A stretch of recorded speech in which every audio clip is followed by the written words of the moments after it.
What is up, boys? It's your boy Hammer Baby back at it again with another video, and today we're playing the one, the only Expedition 33. Now, I have a lot to tell you guys about this game, and I'm honestly just doing my honest review of Expedition 33 as a gamer who has never played turn-based combat before. Or not really. I've never played any game that really emphasizes turn-based combat because I always thought it was boring. So I was like, well, what's the point of me playing this game? I'm never gonna play it. Never gonna like it. But I decided to play it, and I tell you what, you will not regret it. You will not regret it. So I'm giving you a review, but I've already finished the game. I'm at the end of the game right now. I'm doing this thing called the Endless Tower, and I'm really just, going around learning a little more. But I've done like the bare minimum of the game in reality, so I don't even have like SKA's dive ability yet. I just went around and what the hell? I forgot it does this.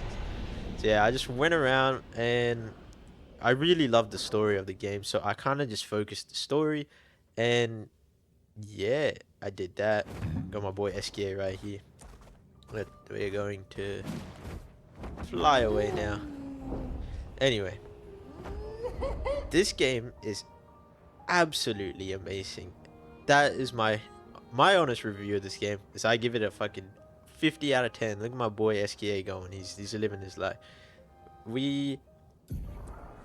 There's literally just not enough words to describe this game because I was just thinking about, like, for the price of the game and the dev studio they had behind it and for everything, and they were able to make such a masterpiece is insane to me. Once again, I said I would hate turn-based combat games. Like, I've never played turn-based combat, but it was so much fun.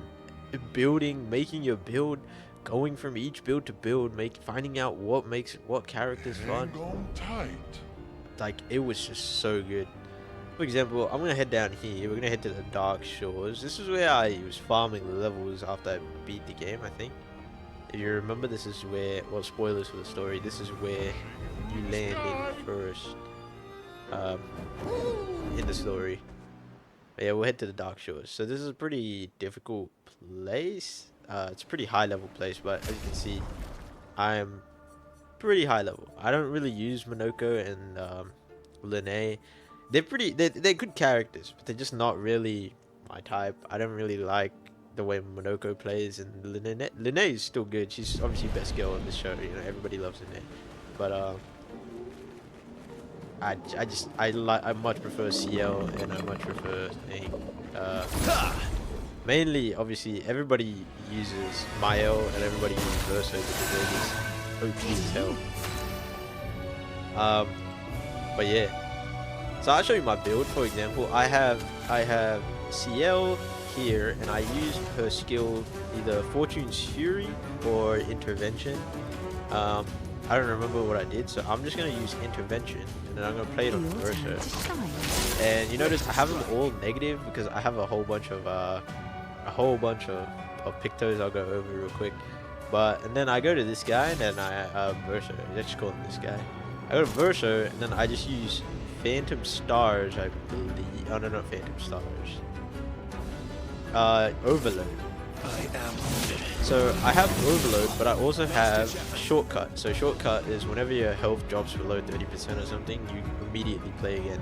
And because I'm already at 10, already at A for Perfection, and I'm also got the 9 for the Phantom Stars, I can just do this, attack them all, and I have light damage for my weapon, so do some good damage here. Yeah, not bad.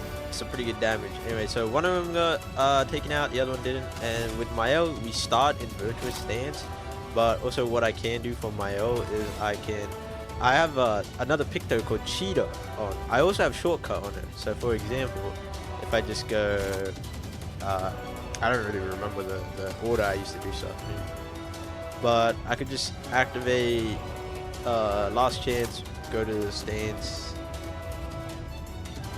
Or, you know what? Makes more sense to go like this. play again with my L, reduce my health to 1, activate shortcut, and then hit whatever move I have that attacks all damage, all enemies. Very high void damage to all enemies. We'll just do this.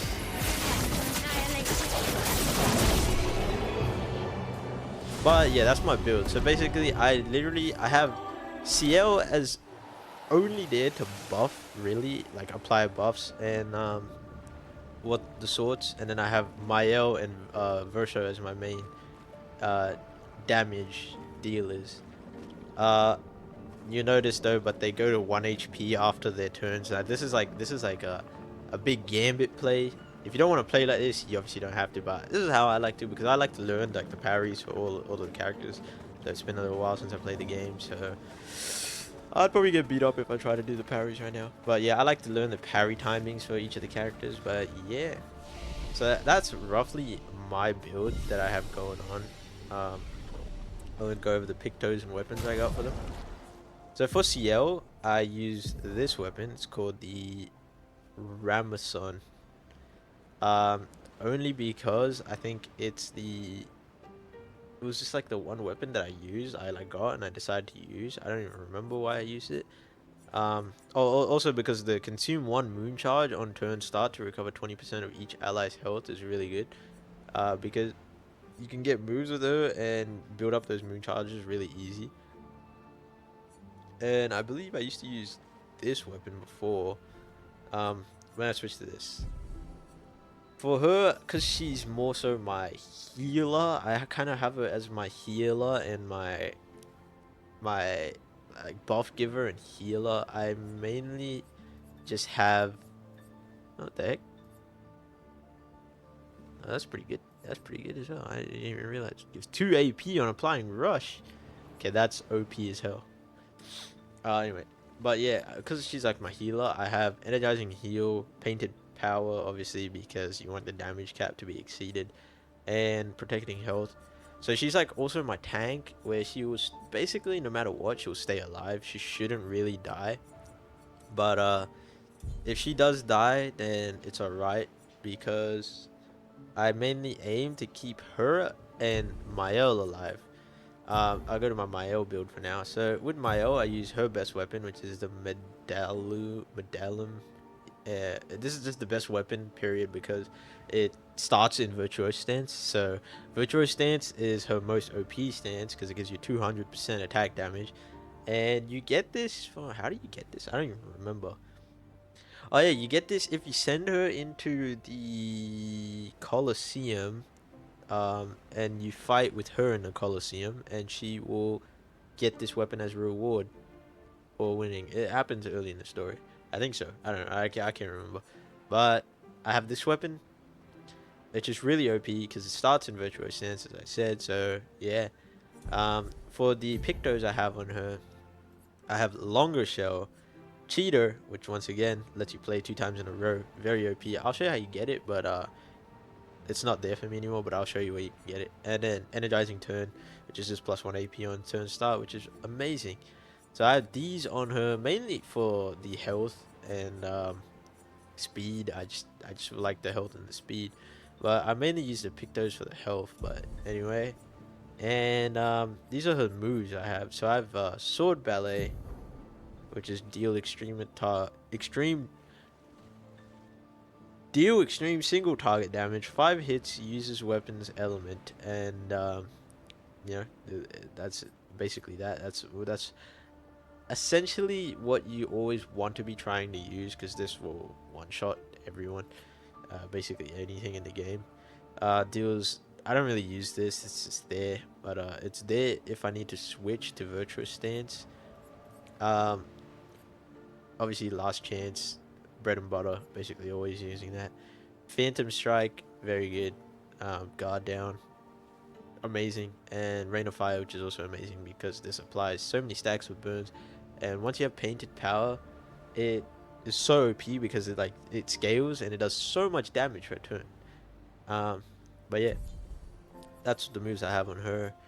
And I'll go over all the pictos after, but we're going to talk about my Verso build, who's probably my favorite character. I like him more than Mael because I think his whole gimmick is cool with like the perfection and all that. It rewards you learning how to parry, which is what I like to do. So I use this weapon, the Corpeso. I don't even know how you say this. Um, but basically it's just burn attacks. Base attack applies 2 burn per rank, and then it's +1 AP on rank up, which is the more important thing that I have going on right now.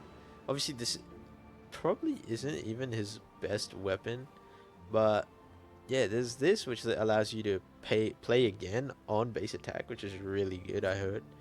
And also there is this, which is what I used to use for a really long time, because you can't be lower than C.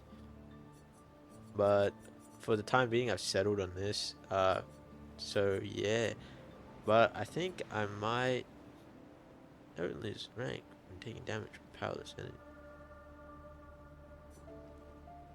Yeah, but I might switch to this because this seems pretty good, to be honest. But yeah, for the Pictos I have running on him, I have Energizing Revive, I have Inverted Affinity, and I have Energizing Death. Now, why I have Energizing Death is because I know he will die. Whenever I'm playing, I know he will die because he has an ability where he literally sets himself to 1 HP, and if he gets hit and I fail a parry, he will die. So may as well have Energizing Death on. And the main reason I have Energizing Death, which I'll get into now, is because of the synergy. So what I do is, like I showed you, I start with CL, and with CL I have either Fortune's Fury, which is targeted ally deals double damage for 1 turn, or I have Intervention, which I usually use Intervention. From Intervention, I will go, and usually I'll use it on Verso, because with her, I have Cheater on her, so she gets 3 turns, basically guaranteed on first turn. But I'll use it on Verso, and then from Verso, I will just immediately go Endbringer. No, not Endbringer. Overload, sorry. I'll go to Overload because he gets max AP. However, my health gets dropped down to 1, which then I get to use Shortcut, which then allows me to go again, and then I either use Endbringer or I use Phantom Stars, which I think I more so use Phantom Stars because it does extreme light damage. But it is what it is. It just changes depending on whatever I want to use. So yeah, I use one of those, and then after Versus turn is done, obviously doing as much damage again, Mael comes in, and then with Mael, I use Last Chance. I always start by using either, always start by using, sorry, always start by using either Guard Down or Rain of Fire, because I get a free turn at the start, so I usually try to aim to use Rain of Fire, apply the burn proc, go back to my turn, use Last Chance, comes back to my turn again, because it goes back to my turn for Cheetah, and then it goes back to my turn again for Shortcut when I go down to 1 HP. Then I will use Sword Ballet. If it's like one person, I'll use Sword Ballet.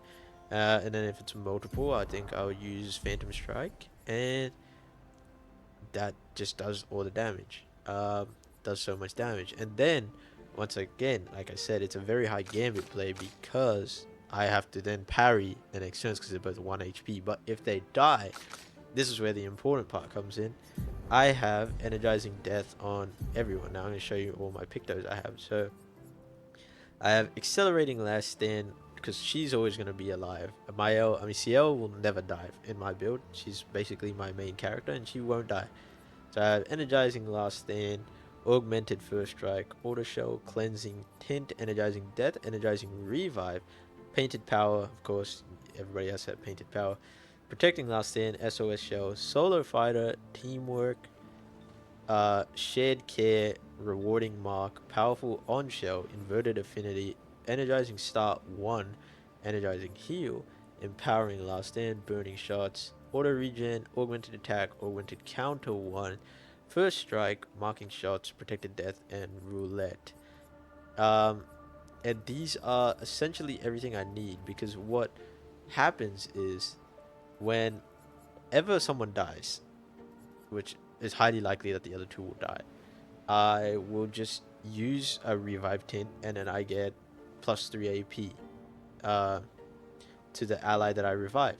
They get the AP, and then mainly with Mael, I always aim to revive Mael first, because you know all of these just apply buffs. Roulette applies buffs. Probably the most OP thing in the game is Roulette. Roulette is like one of the most important things. I don't have shortcut on her because I don't intend on playing again with her, but I could chuck shortcut on for yeah, you know what, I'll chuck shortcut on her. But yeah, they all just you know, mend together. And yeah, so you got Roulette, which is for the damage, protecting death. So on death, allies gain shell. They all have this because it's like really OP, but she will never die, but they all have it. Inverted Affinity is really OP because it just increases your damage. And then they all have almost the exact same Pictos equipped on everyone, because I just want them all to be round you know, all-rounders, so they can all basically work independent of each other but still depend a lot on each other. Now with these guys, so I have on death, and because these guys will die, so on death allies gain shell, and then I have also powerful on shell, you know, obviously that, and energizing death, like things that basically just help the team when they die. Now the most important thing is hands down with Mael. So with Mael, her second gradient attack that you can unlock,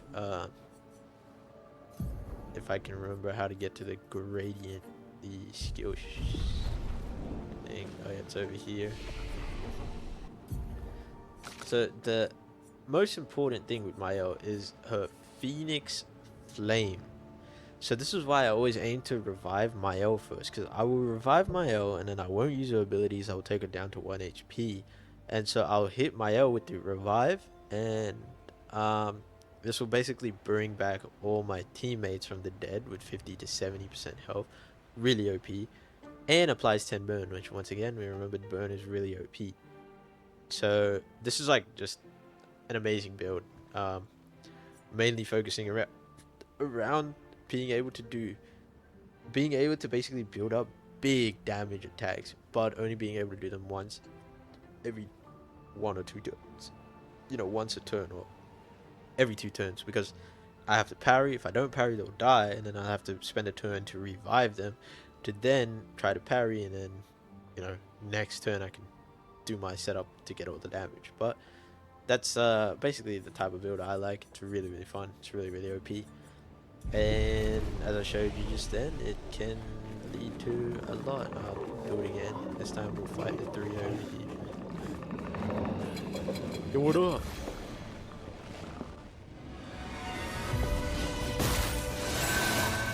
Well. But yeah, it's really, really fun. And amazing. Come to this guy, use overload. Get my status up to A, skills, and then Phantom Stars to all the enemies. This guy literally just burger. I see, I even killed the one. Pretty cool actually. It's pretty nice. Obviously, apply defenses. Probably don't even need to because it's done. Last chance. Use a shortcut. That'll be play again.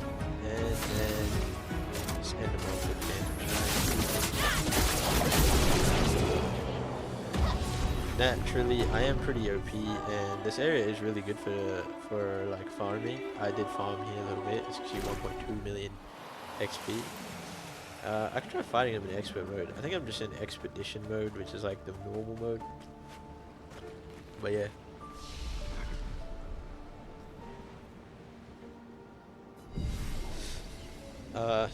You know what? Let's fight them in expert mode. How do you... settings. Story, expedition, or expert. So let's try expert mode.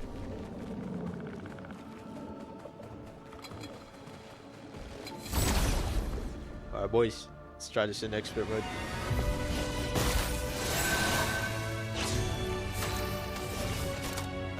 Low-key, I might just... Your turn to shine. I don't know if they get like a lot of HP or anything, but I'll just try my... Let's have some fun.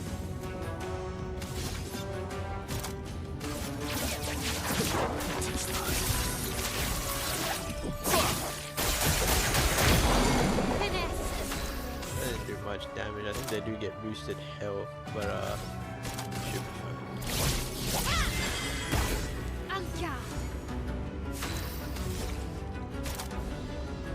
Should be fine. They're both knocked out, I think. They were phased, so my eldest played again.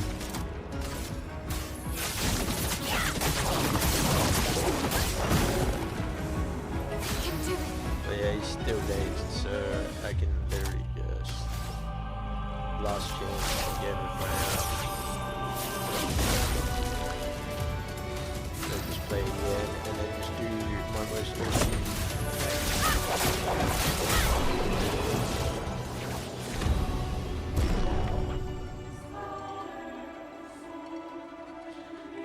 it's on expert mode, but for some reason the XP went down, no clue why, but yeah. Doesn't really make much of a difference. They're just a bit more spongy.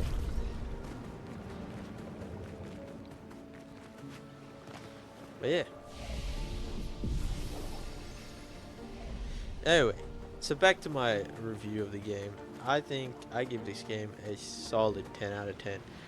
From the price, to the gameplay, to everything you get for the game, to the story. Holy shit, is the story so good. I love the story. Honestly, it is one of the best stories I've played in a long time, which is amazing. Yeah, from the gameplay, to the story, to the open world, like nature of the game, each place you go, to all the pictos, to the build variety, to everything is insane. Genuinely one of the best games that has come out in recent years. Also, if you want to get the cheater picto, it's like right here. You like fight one of these things. There's like a dragon thing over here. I tried fighting it before, but it like whooped my ass because I need to learn the parry timings, but I can't bother learning them. Yeah, it's over here. You just fight in the water and you get cheater. It's really OP picto. But yeah, that's just my honest review of Expedition 33. I recommend this game to literally anyone. But yeah, amazing game. 10 out of 10. Highly recommend. And this is peak gameplay, boys. This is probably one of, if not the best game that will release this year. And I'd say if this game does not win Game of the Year, it is rigged. I'm going to say that much. It's that good of a game. Anyway, boys, I'm going to leave it off here. I hope you guys enjoyed the video. If you did, it would mean the world if you liked and drop a sub. And I will catch you guys in the next one. Latest, boys.